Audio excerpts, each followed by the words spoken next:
nin Mareykan cabo Mike Branch la yiraahdo waa nin 70yadii uu islaamay waa nin weyn oo xanuunsanaya state kan joogay buu ku noolaa laakiin Texas buu u guuray ree Indiana ayuu ahaa markuu islaamay ree Indiana state buu joogay sababta uu islaamay baldhigiiso wuxuu maalin anoon islaamka waxa ka aqoon ayun baa waxa nuun bal masaajidkan gal طبعا marka samarka xilliga kuleelka dadku socks ma xidhaan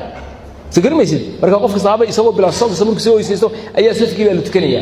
waxyaabo inaga aan inaga fikirsiin bay ka fikirsiya waliba qofku ilaahay hanuun iyo xaqiiqo la doonayo wuxuu markiisa loo rukuucay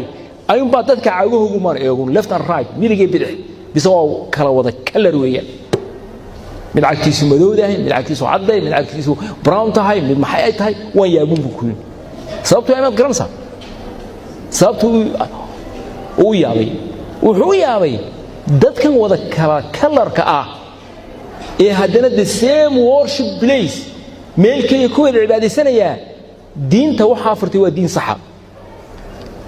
sababtu leeyahay baan idin sheegay hadaba waxa weyn Sunday soo maalinta kristaanka adduunka oo dhan maaha waa maalinta kaniisada tagaa soo maaha waxa la yiraahdaa Mareykan maalinta ugu raysiisan badan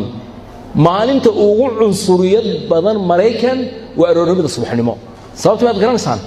qolo walba kaniisada tagtaa madowga cadaanka lama tukado soo garbaysid in cadaanku Isbaanishka lama tukadaan Isbaanishku madowga lama tukadaan qolo walba iyagoo ma garanaysa isirkoogii iyo ethnic groupkoogii raacaya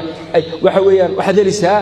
kaniisada ay leeyihiin Greego kaniisada leeyihiin kristaanka carabtu kristaanka mid madowgu leeyahay mid Isbaanishku leeyahay mid cadaanku leeyahay marka wuxuu hadii kristaankii xaq sheeganayaan ku dhashay loo soo koriyay aanu madowgii cadaankii aanu midayn kareen oo kaniisada cadaanka aanu madowgii aan loo ogoleen diintay cadaankii iyo madowgii iyo yalowgii waxa doonaan ahaadaan isku wada keentay waa diin sax sidoo ku islaamay lamaantana waa muslim